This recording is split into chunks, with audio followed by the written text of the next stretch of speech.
Pearl, looking at this bright wonder of a house, began to caper and dance, and imperatively required that the whole breath of sunshine should be stripped off its front and given her to play with. "No, my little Pearl," said her mother, "thou must gather thine own sunshine. I have none to give thee."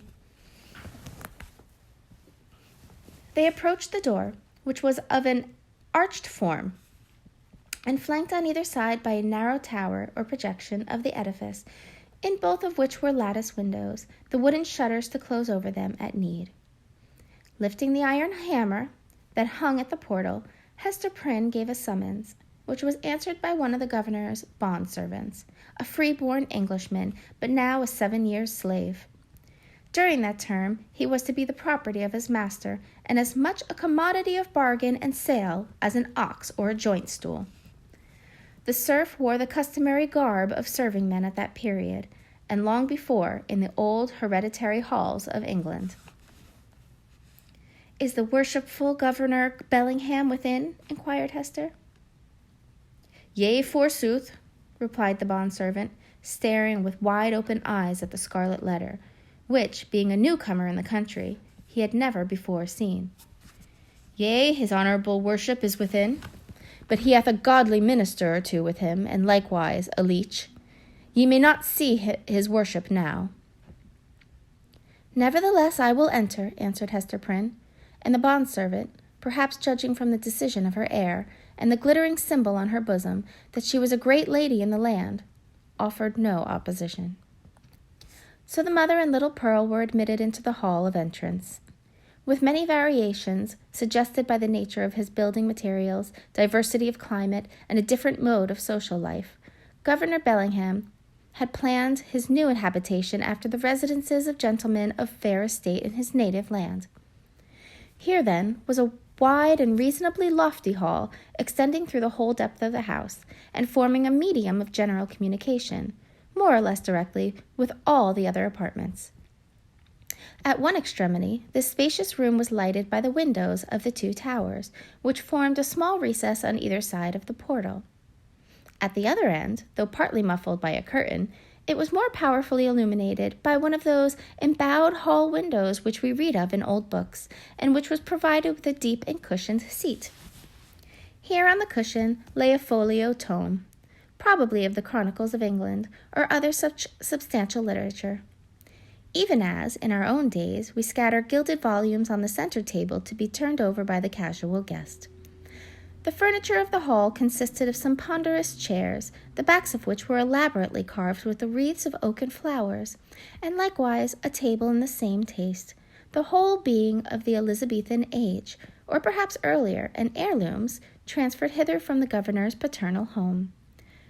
On the table, in token that the sentiment of old English hospitality had not been left behind, stood a large pewter tankard, at the bottom of which, had Hester or Pearl peeped into it, they might have seen the frothy remnant of a recent draught of ale. On the wall hung a row of portraits, representing the forefathers of the Bellingham lineage, some with armor on their breasts and others with stately ruffs and robes of peace. All were characterized by the sternness and severity which old portraits so invariably put on, as if they were ghosts, rather than pictures, of departed worthies, and were gazing with harsh and intolerant criticism at the pursuits and enjoyments of living men. At about the center of the oaken panels that lined the hall was suspended a suit of mail, not, like the pictures, an ancestral relic, but of the most modern date, for it had been manufactured by a skillful armorer in London the same year in which the Governor Bellingham came over to New England. There was a steel headpiece, a cuirass, a gorget and greaves, and a pair of gauntlets and a sword hanging beneath. All, and especially the helmet and breastplate, so highly burnished as to glow with white radiance and scatter an illumination everywhere about upon the floor.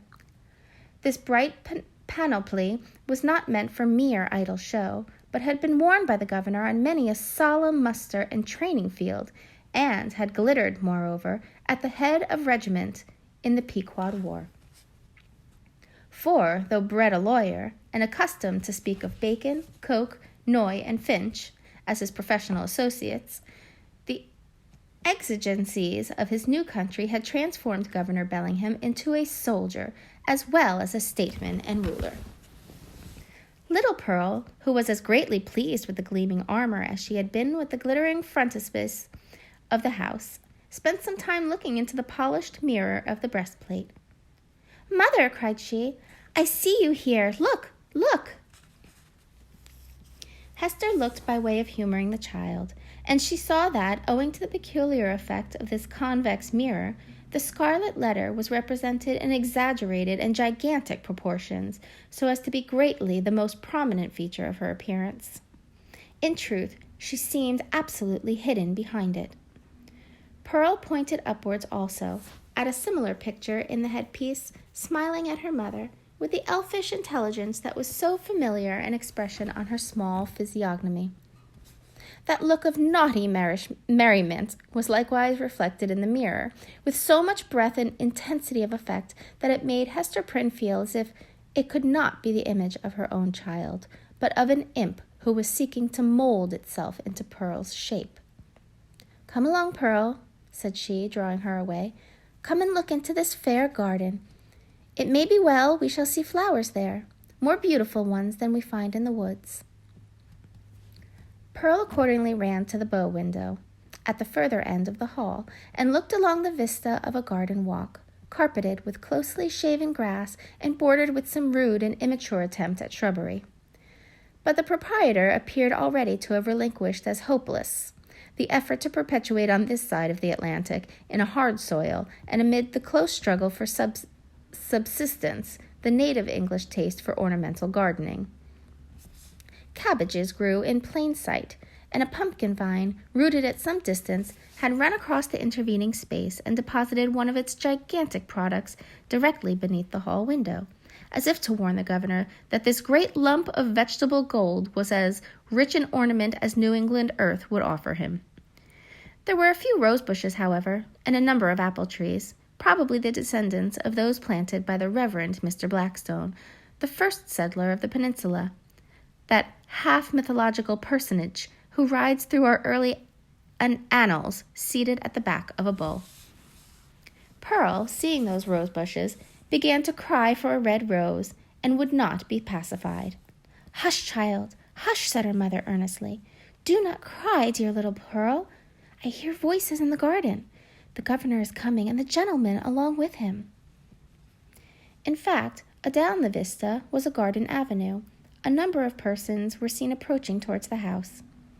Pearl, in utter scorn of her mother's attempt to quiet her, gave an eldritch scream and then became silent, not from any notion of obedience, but because the quick and mobile curiosity of her disposition was excited by the appearance of those new personages.